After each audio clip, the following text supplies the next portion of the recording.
Good evening, guys. It's Saturday, November 4th. My name is Dave Coker, and this is Talking About Finance. And hello. It's a totally awesome evening, cold and dark, just like my personality. So let's talk about finance, because I'm telling you, the markets and money and finance is enough to cheer anyone up. A big relief rally in the U.S. markets this week, with the S&P 500 finishing up some 5.85%. All 11 sectors finished in the green, with real estate leading the charge at 8.53% in 1 week, I might add. Energy brought up the rear, still up some 2.42% higher on the week. So a suckers rally or the start of a Santa Claus end-of-year rally? Only time will tell. Or maybe geopolitical events will tell us over the next week or so. The VIX traded down on the week to 14.91, started the week at 21.27. Guys, I'm really suspicious about this. We never really see rallies start until there's capitulation. In other words, the VIX north of 30, even higher. I'm very suspicious about this. Could be a Santa Claus rally, an end-of-year rally. Doesn't mean it has to be persistent. The 10-year note closed the week at 4.52%, a big drop of 30 basis points on the week, but up about 60 basis points still year to date. Oil closed the week at $80.92 a barrel, down about 5.4% on the week, and up about 0.8% year to date. Watch energy prices. We're going into a period when energy use tends to increase, big cost component of inflation. And again, lots of Bitcoin rumors last week about an SEC approval of the Bitcoin ETF. Well, there are 10 different applications out there, and they have 17 trillion US dollars under management. The Securities and Exchange Commission has created a big mess, that's my opinion, with this whole thing.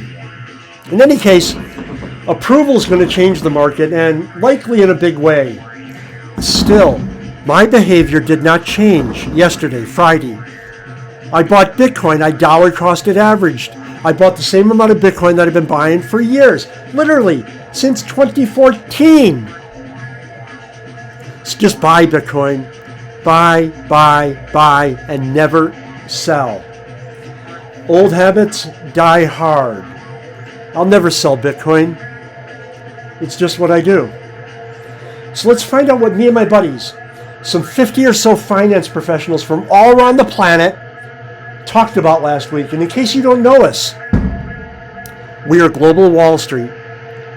And between our Telegram channels and our personal networks on LinkedIn and WhatsApp, we know everybody, almost anybody in finance is literally 2 connections away. We're totally surprised sometimes when we talk on the channel and we talk about highly visible people in finance, how close they are.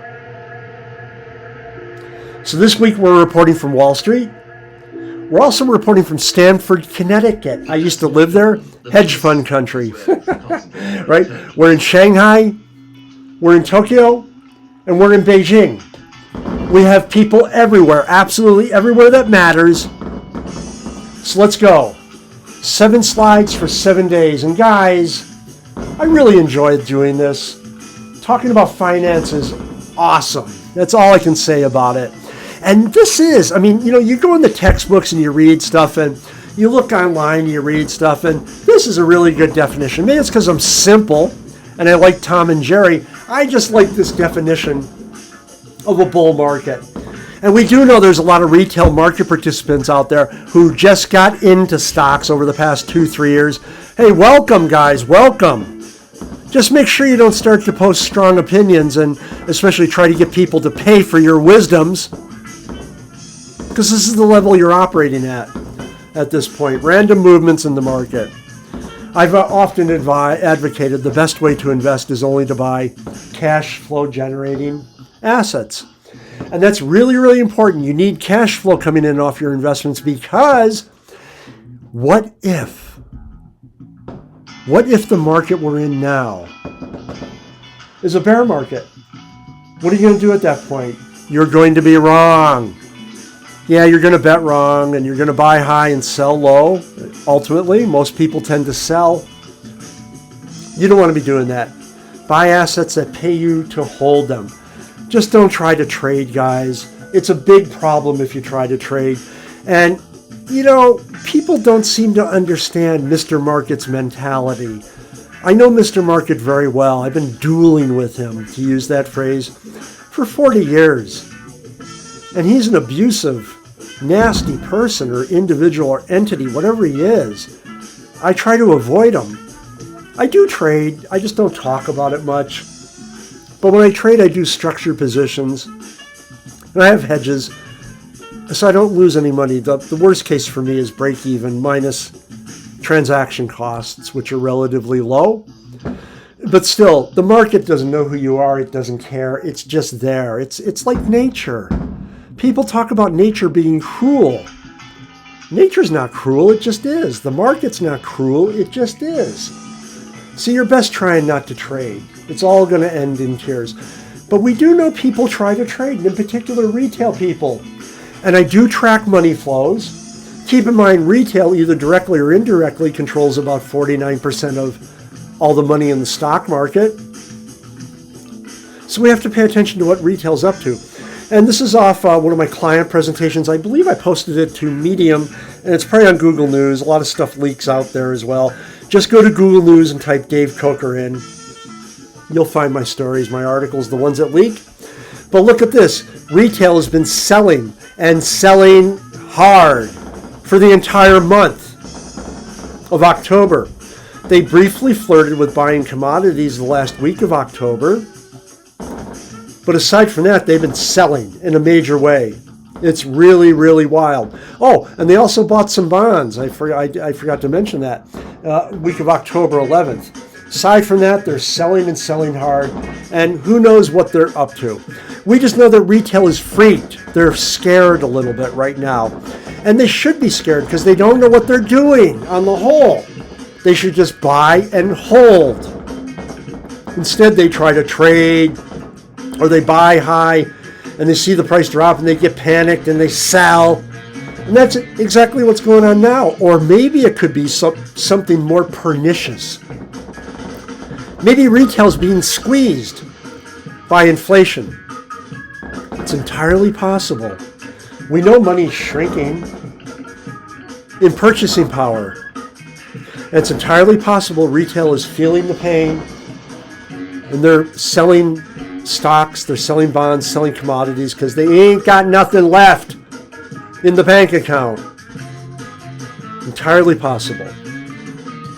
Regardless, guys, when we start to talk about what retail's up to, if you are a retail investor and you ever buy Bitcoin, never sell. Here are your marching orders. Do not sell at 100,000. Do not sell at 1 million. Do not sell at 10 million. Guys, we've been put up with a lot of abuse. We've put up with a lot of insults, a lot of name calling, a whole bunch of other crap. And they've tried to criminalize our free behavior of buying an asset that we want when we're clear-eyed and open-minded. Do not sell. Buy Bitcoin. Do not sell. Hold on to the Bitcoin. Hold on to it forever. And another thing, I've been posting a lot of stuff from Plan B. I have a lot of time for this guy. And it's really fascinating when he looks back on the prior halvings. And you can see here, it's a really interesting chart. What you got to do is look at the colors. And the colors describe certain phases, different phases of the market as he's analyzed it. Blue, of course, is accumulation. Green is a bull market. Yellow is distribution, where unwisely some people do sell. And red is a bear market, where the price falls. Guys, he's spot on as far as I can tell. And even before I discovered him, I had noticed cycles. I just didn't do the hard work that he did, where he enumerated to put it all down. He's got a model behind it. And guys, it's wonderful stuff, because when you look at these cycles, you'll see that Bitcoin always goes through these same cycles, these same 4 periods. You see a green market, a bull market, followed by distribution. followed by a bear market, followed by accumulation. We're in an accumulation phase now, running up to the next halving. Every day, 900 Bitcoin are produced. After May, I believe it's 24th of next year, after the halving in 2024, 450 Bitcoin every day will be produced. If demand remains constant, the rate of resupply is halved, the price has to go higher, and it likely will. Think about that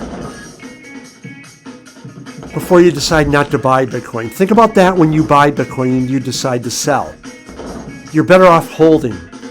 Hold on to your Bitcoin forever. Guys, look at it this way. If you sell it, you're going to find out you had a partner during your entire process. Who's that partner? The government. What do they want? Their cut. They can go to hell. Don't sell. They can't tax you. Guys, it's been wonderful speaking with you this evening. Hope you had a good weekend, a good night. We've been out at the pub, as usual, Friday night. I'm going to finish this recording off, post to YouTube, and then figure out what club we're going to tonight. You have a wonderful evening, guys. Take care.